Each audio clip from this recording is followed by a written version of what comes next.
Captain Jake Morrison wiped the sweat from his face as he walked through the crystal mines of Kepler 442b. The hot air made his uniform stick to his skin. He had been working on this planet for 3 years now, and he thought he had seen everything. The purple crystals grew in strange shapes. The ground changed color when it rained. Even the trees looked like they were made of glass. But today would be different. Jake heard a sound that made him stop walking. It was not the usual noise of the mining machines, or the wind through the crystal caves. This sound was softer. It sounded like crying. He looked around and saw that some of the big crystal rocks had fallen down. There was a small space between them, and the crying sound was coming from there. "Hello?" Jake called out. "Is someone there?" The crying stopped for a moment and started again. It was definitely coming from under the rocks. Jake got down on his hands and knees and looked into the dark space. At first, he could not see anything. Then 2 blue lights appeared in the darkness. No, not 2 lights. 6 lights. 6 glowing blue eyes were looking back at him. Jake jumped back in surprise. In all his years in space, he had never seen anything like this. The creature under the rocks was not human. It was not like any animal he knew from Earth either. But those 6 eyes looked scared and hurt. "Amy," Jake called to his second officer. "Come here. Bring the others." Lieutenant Amy Carter ran over with 5 other miners.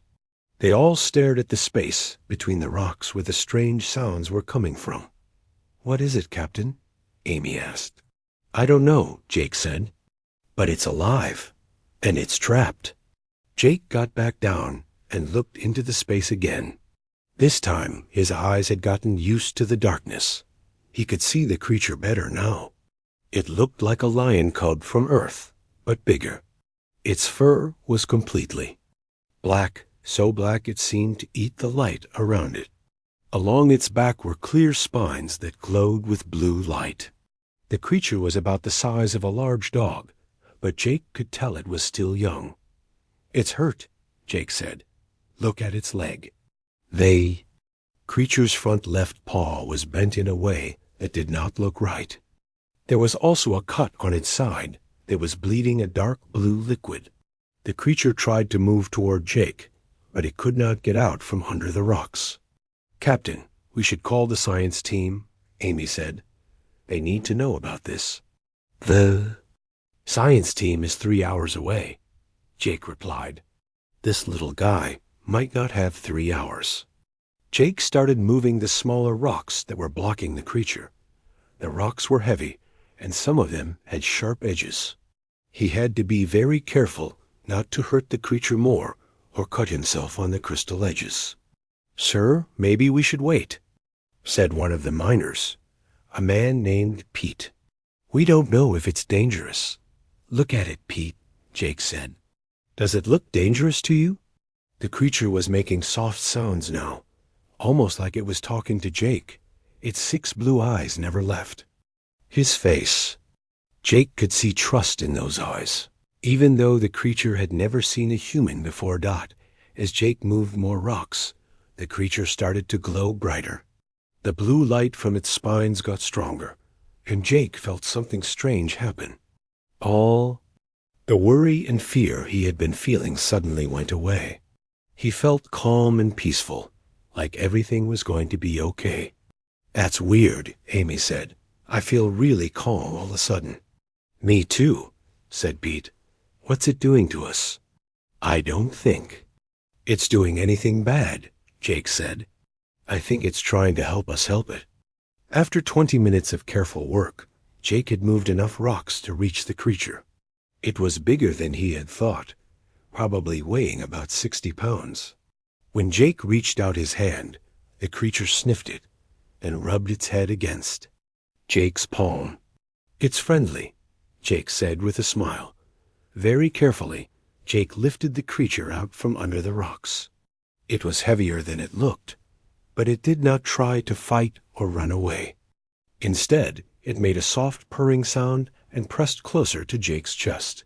"We're taking you to the medical bay," Jake decided. "Jake, I'm a people doctor, not an animal doctor," said Dr. Lisa Park when Jake carried the creature into her clean white medical room. "You're the only doctor we have," Jake said. "And this little guy needs help." Dr. Park looked at the creature in Jake's arms. She had never seen anything like it either. The black fur was softer than anything she had ever touched. The crystal spines along its back were beautiful, like living jewels. And those 6 blue eyes seemed to look right into her heart. "Well," she said, "I guess we can try." Jake put the creature on the examination table. Dr. Park had expected it to be scared or try to run away, but it just lay there quietly. When she touched the hurt paw, the creature made a small sound, but did not try to bite or scratch her. "This is amazing," Dr. Park said as she worked. "It's like it knows we're trying to help." The creature's spines began to glow even brighter. The whole room filled with soft blue light, and both Jake and Dr. Park felt that same calm feeling again. "Doctor." Park's hands moved with perfect steadiness as she fixed the broken paw and cleaned the cut on the creature's side. "I've never felt anything like this," she said. "It's like it's helping me be a better doctor."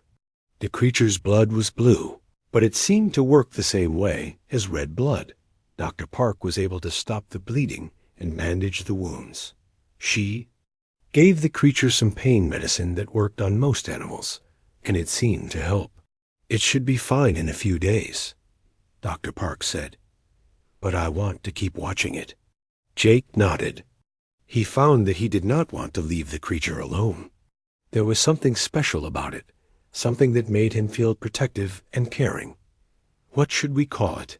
Amy asked. Jake looked at the creature's 6 bright eyes. Even hurt and far from home, it seemed curious about everything around it.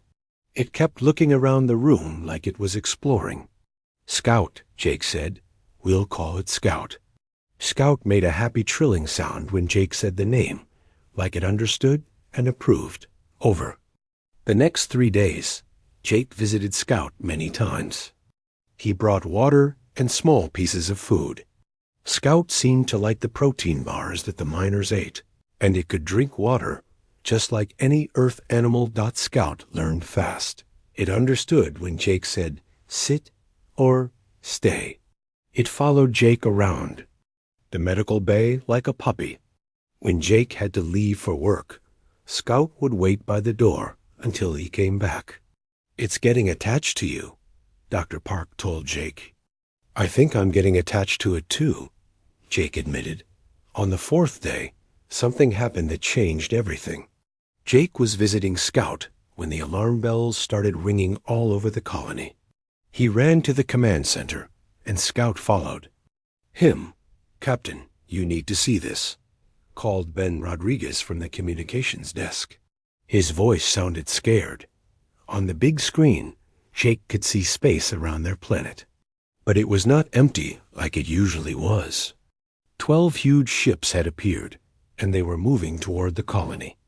The ships were like nothing Jake had ever seen. They looked alive, like they were swimming through space instead of flying. They were beautiful and terrible at the same time. "How many people are on those ships?" Jake asked. "We don't know, sir," Ben said.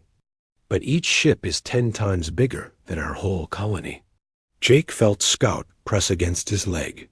The little creature was looking at the screen, and its spines were glowing brighter than ever before. Scout made a sound that Jake had never heard before, a long, musical call that seemed to fill the whole room. Jake had a terrible feeling that Scout's family had come looking for their lost child, and they did not look happy. The 12 huge ships hung in space like dark clouds before a storm. Jake stared at the main screen in the command center, trying to understand what he was seeing. Each ship was massive, bigger than anything humans had ever built. They moved in perfect formation, like a school of fish swimming through the black ocean of space. Scout pressed closer to Jake's leg, making soft, whimpering sounds. The little creature's spines were flashing with blue light in patterns that Jake had never seen before. It was like Scout was trying to talk to the ships, or maybe the ships were trying to talk to Scout. "Sir, they're not responding to our radio calls," Ben Rodriguez said from his chair at the communications desk. "I've tried every frequency we know." "Keep trying," Jake ordered. "And get me a count on their weapons." Amy Carter was working at another computer, her fingers flying across the keys. "Captain, these ships are armed like battleships. Each one has enough firepower to destroy our entire colony 10 times over." Jake felt his stomach drop. The mining colony had some basic defenses, but they were meant to stop pirates or wild animals, not a fleet of alien warships. If these aliens wanted to destroy the colony, there was nothing Jake could do to stop them. "How long until they reach us?" Jake asked. "At their current speed, about 2 hours," Amy replied. 2 hours. Jake looked down at Scout, who was still making those strange light patterns with the spines on its back. The little creature seemed to be getting more excited, not more scared. Its 6 blue eyes were bright and alert. "Captain," Ben called out suddenly. "They're sending us a message." "Put it on screen," Jake said. The main display flickered, and suddenly Jake was looking at the bridge of one of the alien ships. The sight took his breath away. The bridge was made of the same crystal material as the caves on the planet, but it was alive with moving lights and colors. And standing in the center were 3 of the most magnificent creatures Jake had ever seen. They were clearly the adult version of Scout. Each one was about 8 feet tall, with the same black fur and crystal spines. But where Scout was small and playful, these creatures were powerful and dangerous. Their spines glowed with golden light instead of blue, and their 6 eyes burned like stars. The largest one stepped forward. When it spoke, its voice seemed to come from everywhere at once, deep and musical, but also terrifying. "Humans of the small world," the creature said, "you hold what belongs to us. Return our young one, and we will consider mercy." Jake felt every person in the command center look at him. He knew what they were thinking. The smart thing to do was give Scout back to these aliens and hope they would leave the colony alone. It was the safe thing to do. It was what any good captain would do to protect his people.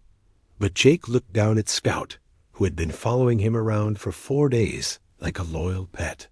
Scout had been hurt and scared when Jake found it, and now it was healthy and happy. The little creature trusted Jake completely. "I'm Captain Jake Morrison," Jake said, stepping forward so the aliens could see him clearly. "Your young one was injured when we found it. We've been taking care of it." The alien leader's 6 eyes focused on Jake like laser beams. "Taking care of it? You are prey species. Small and weak. You know nothing about caring for Zephyrian young." "Maybe. We don't know much about your kind," Jake admitted. "But we know about helping someone who's hurt." The alien made a sound that might have been laughter, but not the kind that meant something was funny. "Helping?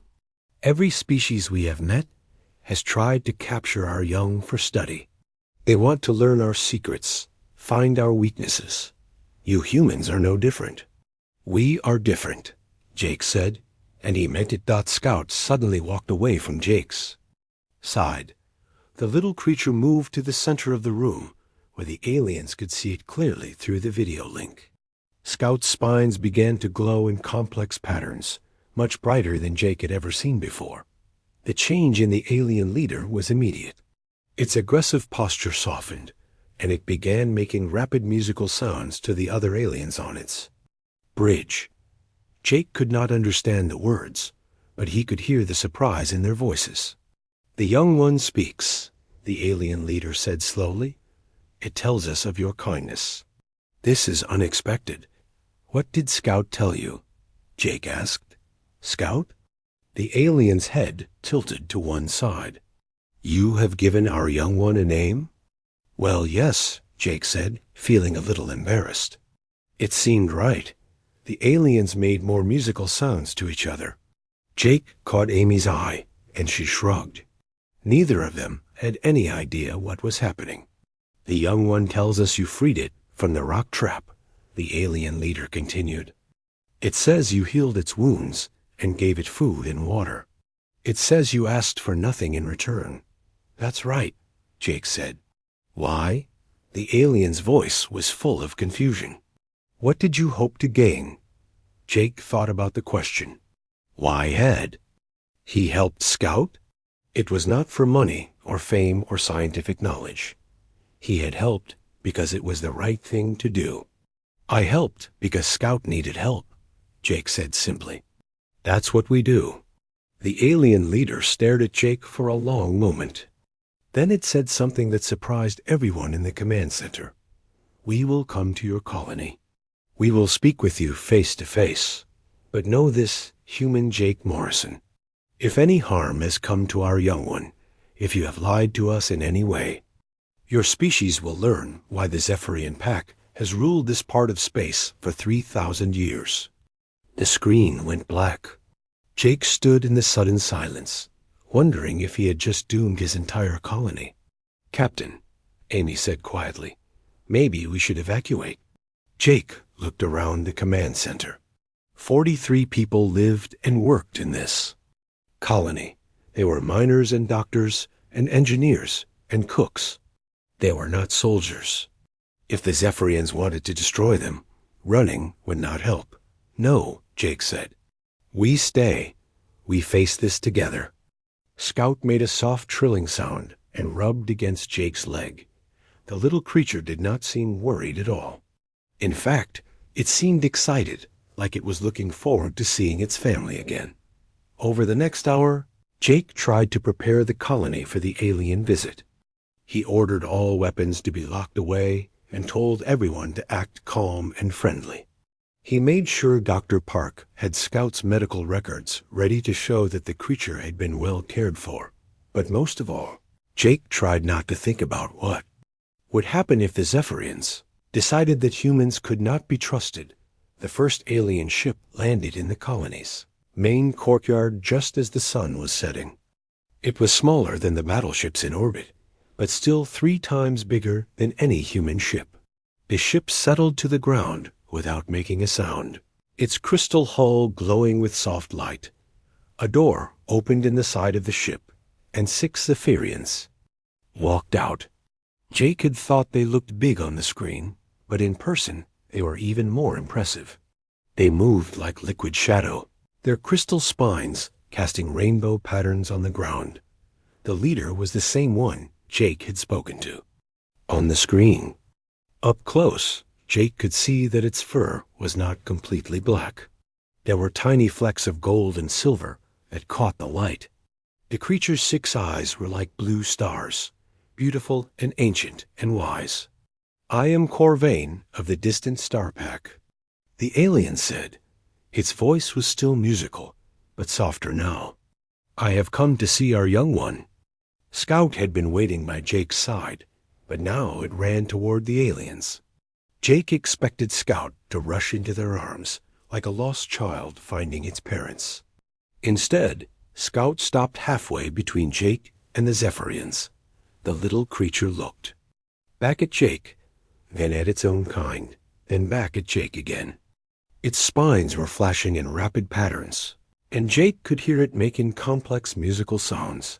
Corvain listened to Scout's sounds, its head tilted to one side. The other Zephyrians moved closer, all of them focused on what Scout was saying. This is most unusual, Corvain said finally. Our young one speaks of bonds formed with your kind. It says you have become its pack brother. Pack brother? Jake repeated. Among our people, the pack is everything, Corvain explained. We live together, hunt together, protect each other. To be called pack brother by a Zephyrian is the highest honor we can give. Jake looked at Scout, who was still standing between the 2 groups. The little creature's 6 eyes were bright, with what Jake could only describe as love. Scout wants to stay with us, Jake realized. Yes, Corvain said. And this creates a problem. No Zephyrian young has ever chosen to remain with an alien species. We do not know what this means. The other aliens were making musical sounds again, clearly discussing something important. Jake waited, his heart pounding. Everything depended on what these creatures decided. Finally, Corvain spoke again. We have decided to propose a test. What kind of test? Jake asked, though he was not sure he wanted to know the answer. Your colony has requested mining rights to the crystal caves in the northern mountains, Corvain said. Those caves are sacred to our people. They are where our young learn to become adults. We will grant you those mining rights, but only if you can prove that humans can be trusted as guardians. Jake felt the weight of responsibility settle on his shoulders like a heavy blanket. What do we have to do? Scout will remain with your colony for one full cycle of seasons, Corvain said. During this time, you will care for our young one as you would care for your own children. Any harm that comes to Scout will be considered harm done to our entire pack. And if Scout gets hurt? Jake asked, Corvain's 6 eyes. The next 3 months were the strangest of Jake's life. Scout had grown bigger, now standing almost 3 feet tall and weighing nearly 100 pounds. But despite its size, the young Zephyrian still followed Jake around the colony like a devoted pet. Every morning, Scout would wait outside Jake's quarters until he woke up. Every evening, it would curl up next to his bed and purr until they both fell asleep. The Zephyrian fleet remained in orbit around the planet, watching and waiting. Jake could see their ships through the colony's telescopes, hanging in space like patient guardians. Corvain had told him that they would not interfere with the test, but Jake always felt like he was being observed. Scout was learning human ways faster than anyone had expected. Dr. Lisa Park had been studying the young alien and was amazed by what she discovered. Scout's brain is incredibly advanced, she told Jake during one of their weekly meetings. It can understand complex human speech, follow detailed instructions, and even solve simple puzzles. Yesterday, I watched it figure out how to open a locked door by observing me punch in the code just once. But Scout was not just learning from the humans. It was teaching them too. The young Zephyrian showed the miners how to work with the crystal formations without breaking them. It demonstrated how to find the richest deposits by listening to the way the crystals hummed. Because of Scout's help, the colony's mining output had doubled. It's like Scout can talk to the crystals, said Pete, one of the miners. When it touches them, they glow brighter and sing louder. I've never seen anything like it. Scout also had an effect on the people of the colony. Arguments became less common. People seemed happier and more relaxed. Even the daily work felt easier when Scout was around. There's something about Scout's presence, Dr. Park explained to Jake. The crystal spines on its back produce some kind of energy field that affects human brain chemistry. It reduces stress hormones and increases the production of chemicals that make us feel good. Is it dangerous? Jake asked, worried. Not at all, Dr. Park assured him. It's actually very beneficial. People are sleeping better, getting sick less often, and working together more effectively. Scout is making the entire colony healthier and happier. Jake was glad to hear this, but he also felt the pressure of the test. Every day, he wondered if he was doing enough to take care of Scout. The young Zephyrian seemed happy and healthy, but Jake knew that one mistake could doom the entire human colony. The real test came during the 4th month of Scout's stay. Was in the main office when Amy Carter burst through the door, her face pale with worry. Captain, we have a problem, she said. The long-range scanners are picking up a massive storm system heading our way. Jake looked at the weather display on Amy's tablet. The storm was huge, covering half the continent. Red and orange colors. showed wind speeds that could flatten buildings and electromagnetic pulses that could destroy all electronic equipment. "How long do we have?" Jake asked. 18 hours, maybe 20, Amy replied. "But Captain, this isn't like the normal storms. We get here. This is what the old colonists called a planet killer. It only happens every few years, but when it does..." She did not need to finish the sentence. Jake had read the reports from previous storms. The electromagnetic pulses would shut down all power. The winds would destroy any building not built into solid rock. The crystal formations would become deadly projectiles, slicing through anything in their path. "We need to evacuate," said Paul Wright, the colony administrator. He had arrived just behind Amy, and he looked even more worried than she did. "Our emergency shelters won't protect us from this storm." Jake nodded. The evacuation plan was simple. Load everyone onto the transport ships and fly to the other side of the planet until the storm passed. It would be uncomfortable, but everyone would survive.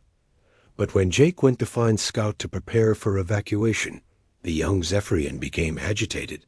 Scout's spines began flashing in rapid patterns, and it made urgent musical sounds.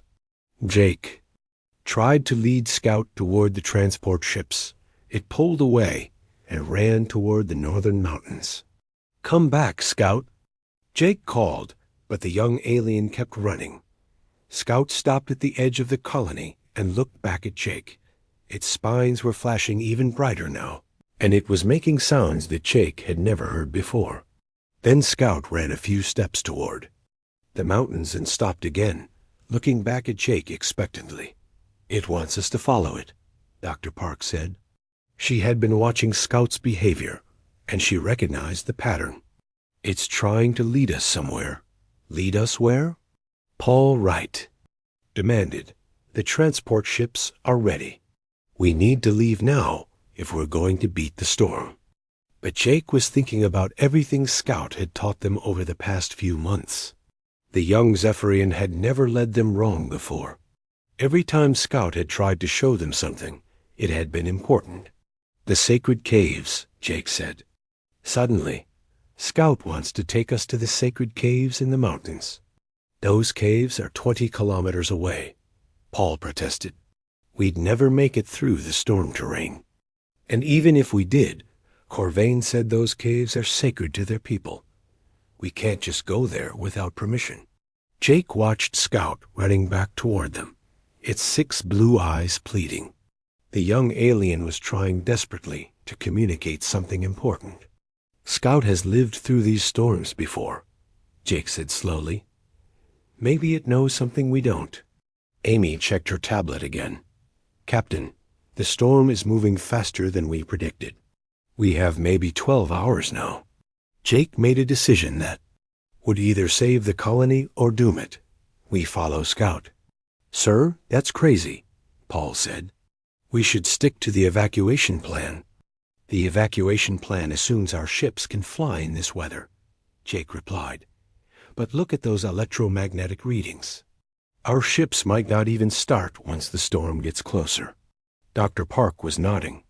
"Scout species has lived on this planet for thousands of years. They would know the safest places to wait out a storm." Jake called all the colonists together and explained the situation. Some people wanted to follow the original evacuation plan, but most were willing to trust Scout. Over the past months, the young Zephyrian had become beloved by everyone in the colony. "If Scout says the caves are safe, then the caves are safe," said Pete. "That little guy has never steered us wrong." The journey to the sacred caves was the most difficult trek Jake had ever made. The wind was already getting stronger, and the sky was turning an ominous green color. Scout led the way, its spines glowing like a beacon in the growing darkness. The colonists had to climb over rocky hills and through narrow valleys. Some of the older people needed help walking, and children had to be carried. Everyone was scared, but Scout kept running ahead and then coming back to make sure no one was left behind. It's like Scout is counting us, Amy observed, making sure all the humans are accounted for. After 6 hours of walking, they reached the northern mountains. The sacred caves were hidden in a cliff face, their entrances barely visible unless you knew where to look. Scout ran straight to the largest opening and waited for the humans to catch up. "Are you sure about this?" Paul asked. "What if the Zephyrians consider this an invasion of their sacred space?" Jake looked at Scout, who was making encouraging musical sounds. "Scout brought us here. It must be okay." As the first humans entered the caves, something amazing happened. The crystal walls began to glow with soft, warm light. The caves were not just holes in the rock. They were living structures that responded to the presence of people inside them.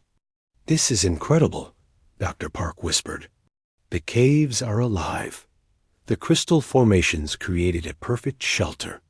The walls absorbed the sound of the wind outside, making the caves quiet and peaceful. Fresh water trickled from springs in the rock. The air was clean and warm. There were even crystal growths that tasted like sweet fruit when the children tried eating them. As more colonists entered the caves, the walls glowed brighter. It was as if the caves were welcoming them, making room for everyone who needed shelter. "How? Did Scout know?" Amy asked Jake as they watched the last of the colonists settle into the safe caves. "I don't think Scout just knew," Jake replied. "I think Scout asked." Outside, the storm struck with full fury. The wind howled like a living thing, and lightning filled the sky with purple and green fire. But inside the sacred caves, the colonists were perfectly safe and comfortable. Scout curled up next to Jake, purring contentedly. Its spines were glowing with a steady, peaceful light that made everyone feel calm and secure. "Thank you, Scout," Jake whispered, scratching behind the young alien's ears. "You saved us all." The storm raged for 3 days and 3 nights. During that time, the colonists got to know the sacred caves better. They discovered chambers filled with beautiful crystal formations that sang when touched. They found pools of warm water perfect for bathing. They even found areas where the cave walls showed moving pictures of Zephyrian history. "These caves are more than just shelters," Dr. Park told Jake on the second day. "They're like libraries or museums. The Zephyrians have been storing their knowledge here for thousands of years." Jake was amazed by what he saw in the crystal walls. Pictures of Zephyrian families, images of their homeworlds, stories of their travels through space. It was like being inside a living book that told the history of an entire species. On the T. 6 months had passed since the Great Storm, and the mining colony on Kepler 442b had become a very different place. Scout was now almost full-grown, standing 4 feet tall and weighing over 200 pounds. The young Zephyrian's black fur had developed the same golden flecks that marked adult members of its species, and its crystal spines could create light patterns complex enough to carry detailed conversations. But despite its impressive size, Scout remained as gentle and curious as ever. Every morning, Jake would wake up to find Scout waiting outside his quarters, ready for their daily walk around the colony. Every evening, they would sit together on the observation deck, watching the stars and the Zephyrian ships that still hung in orbit like protective guardians. The relationship between humans and Zephyrians had grown stronger with each passing month. Small groups of adult Zephyrians now regularly visited the colony, sharing knowledge about crystal mining, planetary weather patterns, and star navigation. In return, the humans taught the aliens about human technology, art, and culture. Dr. Lisa Park had become something of an expert on Zephyrian biology and psychology. Her daily reports to Jake were filled with fascinating discoveries. "Scout's emotional development is remarkable," she told Jake during one of their weekly meetings. "It has formed genuine attachments not just to you, but to many people in the Colony. Yesterday, I watched it comfort little Sally Chun when she scraped her knee. Scout's empathy levels are off the charts. Sally was the 8-year-old daughter of one of the engineers. She had been afraid of Scout at first, but now she followed the young Zephyrian around almost as much as Jake did. Scout seemed to understand that human children needed special care and protection. It's not just emotional intelligence, Dr. Park continued. Scout's problem-solving abilities are advancing rapidly. Last week, it figured out how to repair a broken mining robot that had our best engineers stumped for days. Jake nodded. He had seen Scout's intelligence in action many times. The young Zephyrian could understand complex technical diagrams, follow multi-step instructions, and even anticipate problems before they happened. But what impressed Jake most was Scout's loyalty. No matter how busy the colony became, no matter how many interesting things were happening, Scout always made time for Jake. It was as if the young alien had decided that Jake was its special human, just as Jake had decided that Scout was his special alien. The bond between them had grown so strong that they could communicate almost without words. Jake would think about checking the northern mining sector, and Scout would start walking in that direction. Scout would begin glowing in a certain pattern, and Jake would know that it was time to inspect the crystal storage facility. It's like having a partner who can read your mind, Jake told Amy Carter one day as they watched Scout help organize a supply shipment. Sometimes I think Scout knows what I'm going to do before I do. Amy smiled. The feeling seems to be mutual, Captain.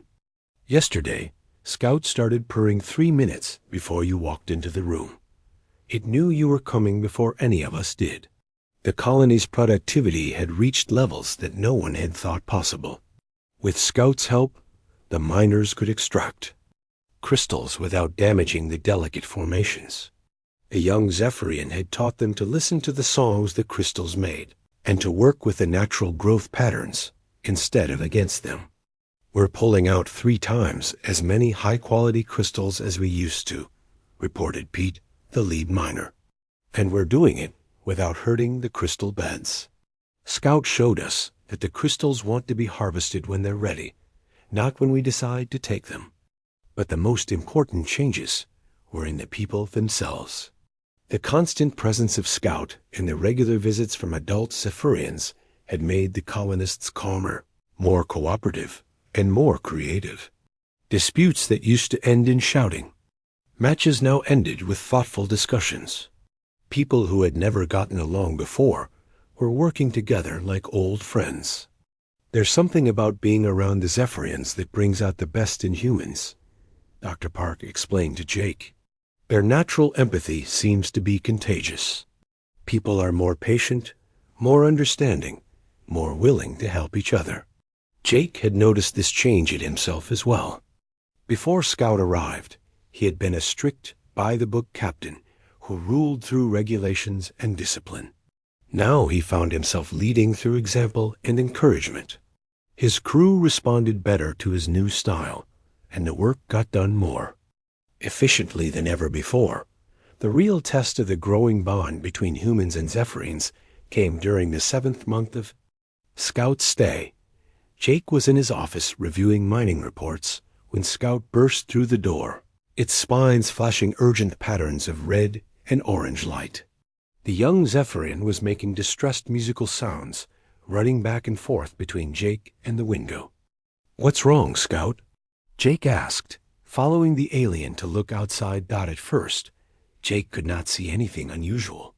The colony looked normal, with people going about their daily work. Then Scout pressed its nose against the window and pointed, with one of its front paws toward the eastern hills. Jake looked more carefully and saw what had alarmed Scout. Dark clouds were building on the horizon, but these were not normal weather clouds. They were moving too fast and in the wrong direction. As Jake watched, he saw flashes of purple lightning that seemed to strike upward instead of down. "Amy!" Jake called into his radio. "Get me a weather report on the eastern sector." "Captain, that's strange. Amy's voice came back. Our weather sensors aren't picking up any storm activity in that area. But Scout was becoming more agitated by the minute. The young Zephyrian ran to Jake's desk and began making light patterns that Jake had learned meant danger and urgency. "Captain," Dr. Park's voice came over the radio, "you need to get to the communications center right away. We're receiving an emergency signal from the Zephyrian fleet." Jake ran to the communications center with Scout close behind. On the main screen, Corvain's worried face appeared. "Human Jake Morrison," the Zephyrian leader said, "you must evacuate your people immediately. A quantum storm approaches your world." A quantum storm? Jake had never heard the term before. It is a phenomenon that occurs when two realities try to occupy the same space, Corvain explained. Everything caught in the storm will be torn apart at the molecular level. Our ships cannot protect you. We must retreat to a safe distance. Jake felt his blood turn cold. How long do we have? Perhaps 6 hours, Corvain replied. We are sorry, human friend. There is nothing we can do to help. The screen went dark, and Jake stood in stunned silence. 6 hours to evacuate 300 people from a planet. It was impossible. Even if all the transport ships worked perfectly, they could only carry half the colonists at a time. Scout was pressing against Jake's leg, making soft, comforting sounds. But Jake could see that the young Zephyrian was as worried as he was. "Captain," Amy said quietly, "what are options?" Jake looked around the communications center at his crew.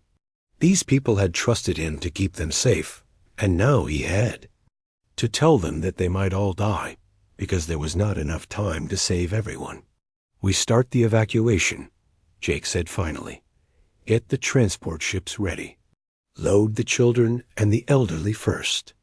But as the crew rushed to carry out his orders, Scout began making those urgent musical sounds again. The young Zephyrian ran to the door, then back to Jake, then to the door again. "Scout wants us to follow it," Dr. Park observed, "just like during the Great Storm." "The sacred caves are too far away," Jake said. "We'd never get everyone there in time." But Scout kept insisting, making light patterns that Jake had learned meant, "Trust me, an important and safe place." Jake looked at the quantum storm growing larger on the horizon. Purple lightning was now visible, even through the colony's windows, and the air itself seemed to be vibrating with dangerous energy. "All right, Scout," Jake said. "Show us."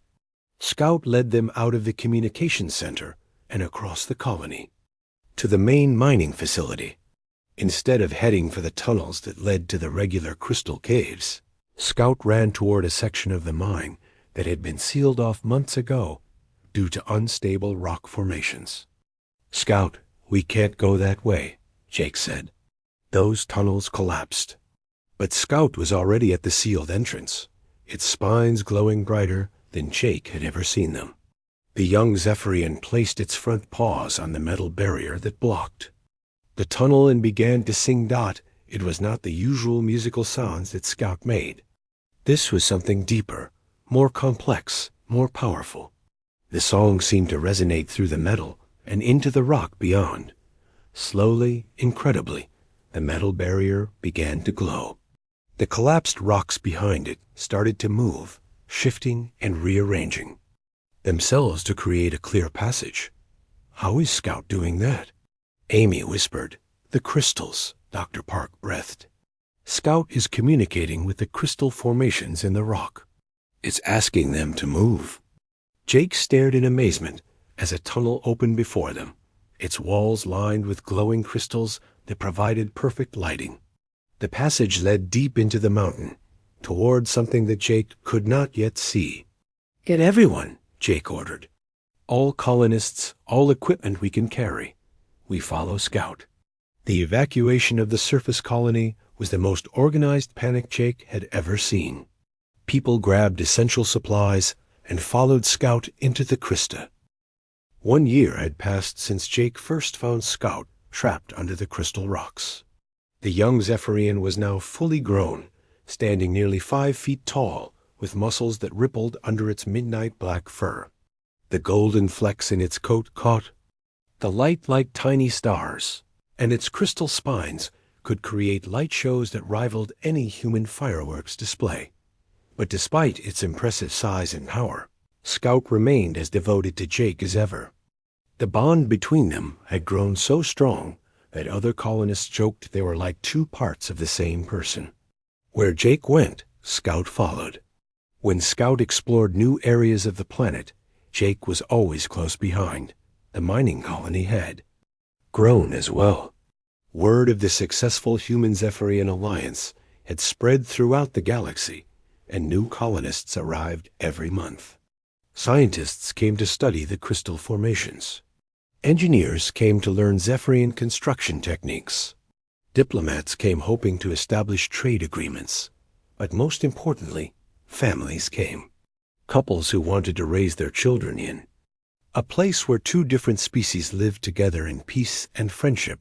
Dr. Lisa Park had documented remarkable changes in the colony's children. Human kids who grew up around Zephyrians developed enhanced empathy, better problem-solving skills, and an instinctive understanding of how to care for other living beings. The children don't see the Zephyrians as aliens, Dr. Park explained to Jake during one of their monthly reports. To them, having 6-eyed, crystal-spined friends is perfectly normal. They're growing up thinking that cooperation between species is just the way the universe works. Jake watched through his office window as 8-year-old Sally Chun played a game with 3 young Zephyrians who had recently arrived with their parents. The children were building elaborate crystal sculptures together, laughing and chattering in a mixture of English and musical Zephyrian sounds. They're creating something new, Jake realized. A generation that belongs to both species. The success of the colony had not gone unnoticed by the rest of the galaxy. Representatives from dozens of species had requested permission to visit and study the Human-Zephyrian alliance. Most were simply curious, but some had darker purposes. It was on a Tuesday morning when everything changed. Jake was reviewing mining reports when Scout burst into his office, its spines flashing urgent. Red patterns. The grown Zephyrian was making distressed musical sounds and running toward the communications center. "What's wrong, Scout?" Jake asked, but he was already following his alien partner in the communications center. Ben Rodriguez was staring at his screens with a worried expression. "Captain, we've got incoming ships, a lot of them." "Zephyrian ships?" Jake asked hopefully. "No, sir. These are Krathri vessels, 12 battleships and at least 30 smaller craft." Jake felt his stomach drop. The Krathri were one of the most aggressive species in the galaxy. They were known for conquering weaker civilizations and enslaving any survivors. If they had come to Kepler 442b, it was not for peaceful purposes. "How long until they arrive?" Jake asked. 6 hours, maybe 7. Ben replied. Scout was making increasingly urgent musical sounds, its light patterns spelling out warnings of danger and death. Jake had learned to read Scout's emotions, and right now the Zephyrian was more frightened than Jake had ever seen it. "Get me Corvain," Jake ordered. The main screen flickered to life, showing the bridge of the lead Zephyrian ship. Corvain's 6 eyes were bright with concern. "Human Jake Morrison," the alien leader said, "we have detected the Krathari fleet. They are coming for the crystals." "What crystals?" Jake asked. "The ones in the sacred caves," Corvain explained. "The caves where you and your people sheltered during the Great Storm. Those crystals contain concentrated life energy from thousands of years of Zephyrian history. In the wrong hands, they could power weapons capable of destroying entire star systems." Jake understood now why the Krathari had come. They had heard about the alliance between humans and Zephyrians, and they wanted to steal the most powerful crystals on the planet. "Can your fleet stop them?" Jake asked. Corvain's expression was grim. We are outnumbered 3-1. Our ships are fast and maneuverable, but the Crothari vessels are heavily armed. We will fight, but we cannot guarantee victory. Scout suddenly moved to stand beside Jake, its spines glowing with determined patterns. The Zephyrian began making complex musical sounds, and Jake saw Corvain's eyes widen in surprise. "What is Scout saying?" Jake asked. "It proposes a plan," Corvain said slowly. "A dangerous plan, but perhaps our only hope." "Tell me," Jake said. "Scout suggests that humans and Zephyrians work together to defend the sacred caves. Your people know the cave systems better than anyone except us. If we combine human technology with Zephyrian crystal magic, we might be able to create defenses that the Crashery cannot overcome." Jake looked at Scout, whose 6 blue eyes were blazing with fierce determination. The young Zephyrian that Jake had rescued as a hurt cub was now ready to risk everything to protect both of its families. "What do you need us to do?" Jake asked. Next 6 hours were a whirlwind of activity. Human engineers worked alongside Zephyrian crystal singers to create a defense network throughout the sacred caves. Mining equipment was converted into weapons. Communication systems were enhanced with Zephyrian harmonic technology. Most importantly, Scout served as the bridge between the two species, translating complex technical concepts and helping humans and Zephyrians understand each other's capabilities. "Scout is remarkable," said Amy Carter as she watched the Zephyrian coordinate between a team of human technicians and a group of alien crystal workers. "It's like it understands both species better than either species understands itself."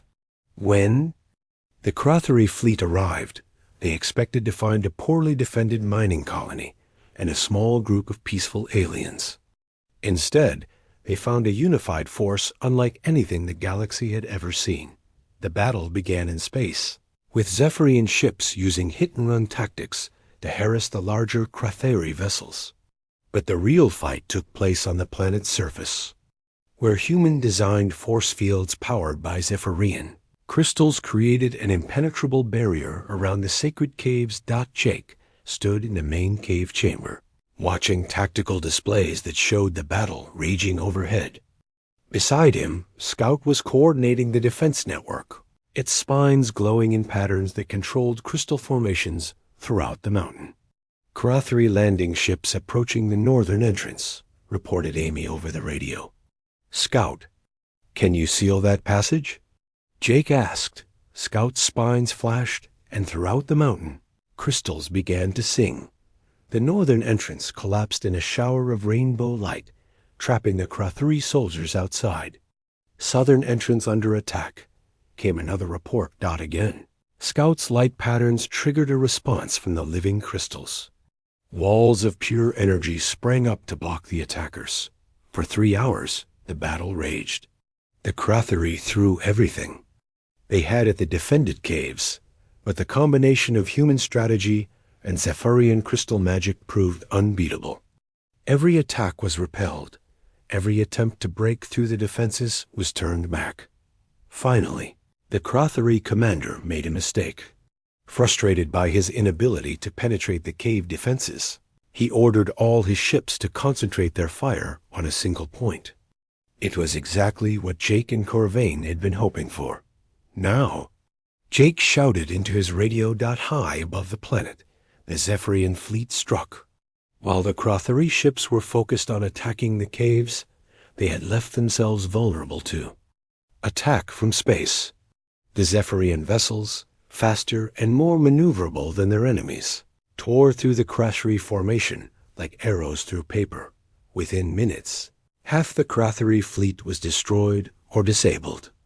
The survivors fled into hyperspace, carrying word that the human Zephyrian alliance was not to be underestimated. As the all-clear signal echoed through the caves, Jake felt Scout press against his side. The Zephyrian was tired from hours of controlling the crystal defenses, but its light patterns showed pure joy and satisfaction. "We did it, Scout," Jake said, scratching behind his partner's ears. We protected your family's history. But Scout's light patterns seemed to say that it was not just Zephyrian history they had protected. It was the history of both species working together. Later that evening, as the colony celebrated their victory, Corvain approached Jake with a proposal that would change everything. Human Jake Morrison, the Zephyrian leader, said, "Today you and your people have proven something that we believed was impossible. You have shown that two different species can become truly united, not just as allies, but as family." "What do you mean?" Jake asked. "We propose a permanent alliance," Corvain said. "Not just between our governments, but between our peoples. Humans and Zephyrians living together, working together, exploring the galaxy together." Jake looked at Scout, who was glowing with excitement at the idea. "You mean like a joint colony?" "More than that," Corvain said. "We mean a new kind of civilization. One where the differences between species become strengths instead of sources of conflict." Scout made enthusiastic musical sounds and began creating light patterns that Jake had never seen before. Dr. Park, who had been studying Zephyrian communication, translated. "Scout is saying that this has been its dream since the day you rescued it," she said with tears in her eyes. "It wanted to bring its two families together." Jake looked around.